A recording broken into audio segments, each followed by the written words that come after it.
students, this is Aruna Gupta from Maharaja Agarsen School, Hisar. Today we will start 8th chapter class 10th mathematics. 8th chapter है हमारे पास introduction of trigonometry. अब trigonometric ratios हमारे पास होती हैं first sign theta, second cos theta, इसको हम full form होती है कोसाइन थीटा. साइन को भी हम फुल फॉर्म में लिखते हैं SINE साइन. कोसाइन कोस को शॉर्ट फॉर्म में लिख देते हैं कोस थीटा. थर्ड है टेन थीटा, इसकी फुल फॉर्म है टेंजेंट थीटा. फोर्थ है cot theta, cotangent theta full form में, और शॉर्ट में हम लिखते हैं ऐसे कोटेन थीटा. फिफ्थ है सीकेंट थीटा, सीकेंट थीटा, इसको शॉर्ट में SEC से लिखते हैं. और सिक्स्थ है कोसीकेंट थीटा, कोसीकेंट थीटा. ठीक है, ये टोटल हमारे पास 6 ट्रिग्नोमेट्रिक रेशियोज होती हैं.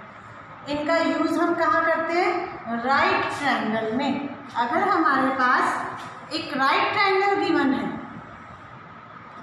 राइट ट्रायंगल ABC जिसमें एंगल B 90, और इसमें ये तीन साइड्स, ये हमें पता है हमेशा हाइपोटेन्यूज होती है. इन दोनों में से अगर हम ऐसे देखते हैं तो ये बेस है, और इस साइड से देखते हैं तो ये बेस है.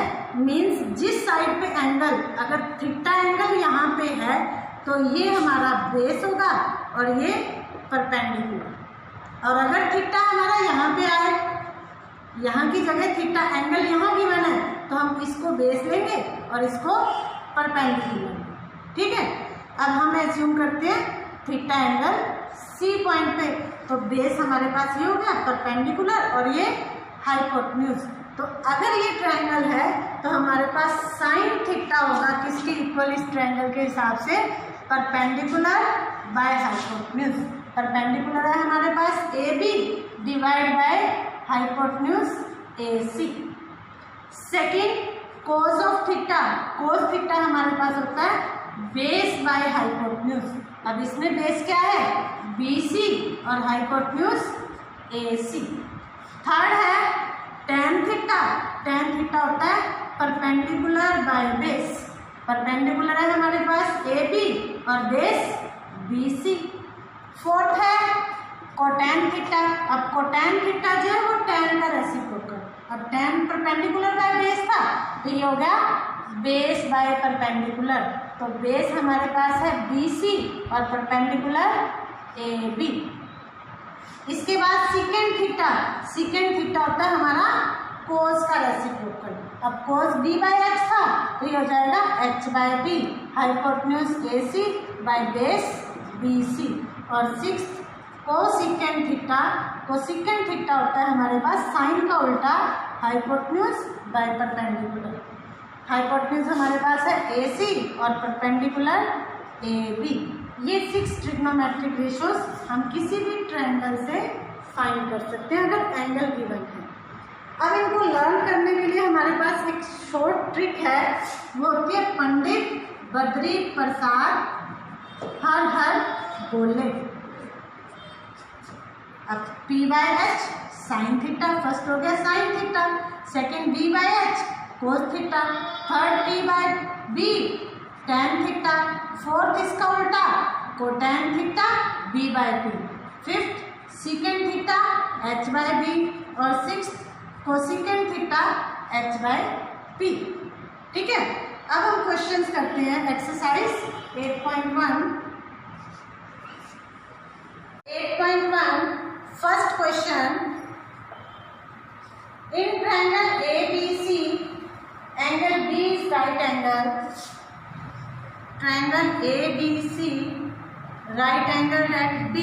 D पे राइट एंगल, A हमने ऊपर ले लिया, C नीचे. AB is equal to 24 centimetre, BC equal to 7 centimetre. Find the value of sine A cos A,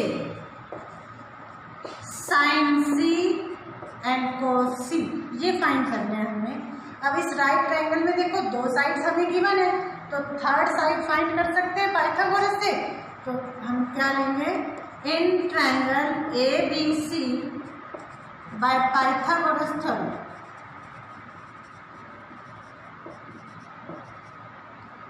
AC square hypotenuse square is equal to base square ABC square plus perpendicular AB square.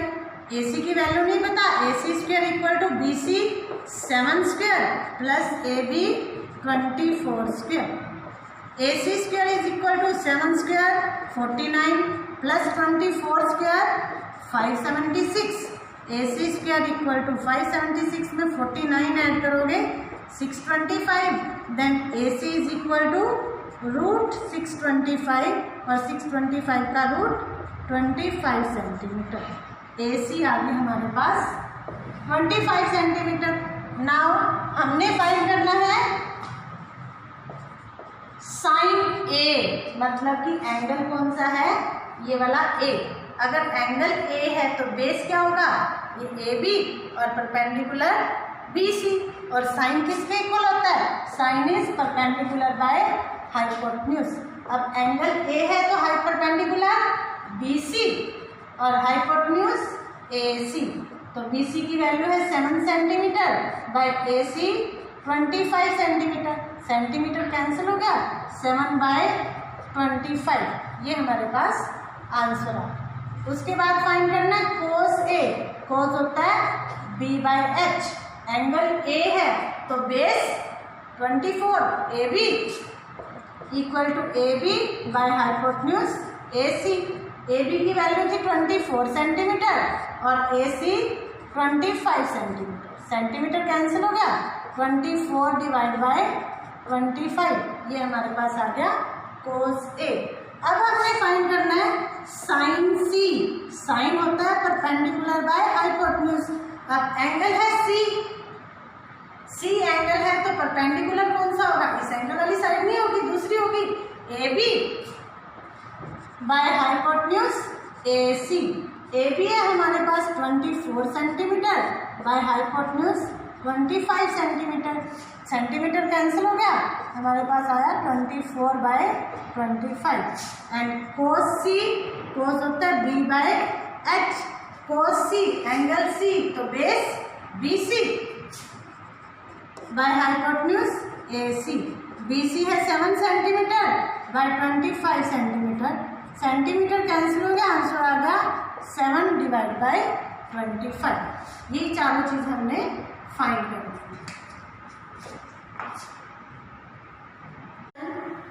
In figure find tan P minus cotan R।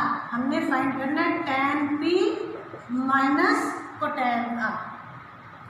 अब देखो ये right triangle है जिसमें हमें ये side given है 12 और ये गिवन है 13, तो इसको फाइंड कर सकते हैं पाइथागोरस से।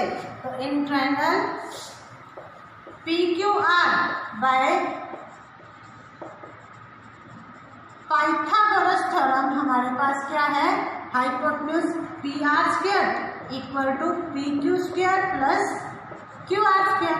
PR की वैल्यू हमें गिवन है 13 square is equal to PQ 12 square plus QR square. 13 square 169, ये 12 स्क्वायर इधर आके minus 144 equal to QR square.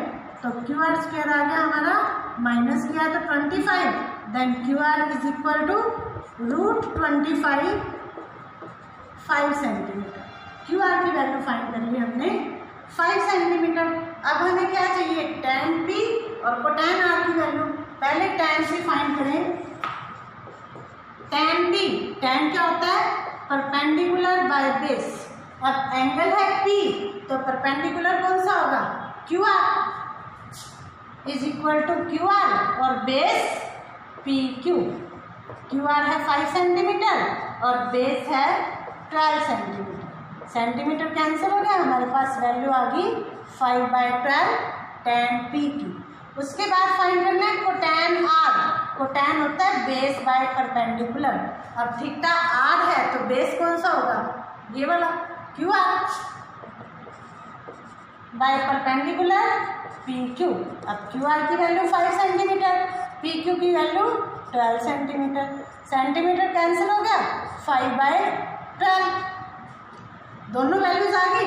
Therefore tan P minus cotan R is equal to tan P की value 5/12 minus cotan R की value 5/12। 5/12 में से 5/12 minus किया 0, ये हमारा आंसर है। इसका मतलब ये क्वेश्चन जब भी आपने करने हैं, हमें फिगर में 2 साइड्स गिवन होगी, थर्ड साइड फाइंड करोगे पाइथागोरस लगा के, और उसके बाद जोन से ट्रिग्नोमेट्रिक रेशियो निकालनी है उसका फॉर्मूला लगा के, ठीक है। इसी तरह से आपने थर्ड क्वेश्चन, फोर्थ क्वेश्चन और फिफ्थ क्वेश्चन करने हैं, सेम है, अपने आप करोगे। आज के लिए बस इतना ही। आज आपका होमवर्क है एक्सरसाइज 8.1 के 1 to 5 क्वेश्चन अपनी नोटबुक में कंप्लीट करोगे और इसके एग्जांपल्स रफ नोटबुक में सॉल्व करोगे। अगर कोई प्रॉब्लम आती है तो मुझे मेरे पर्सनल नंबर पर कांटेक्ट करोगे, ठीक है। ओके।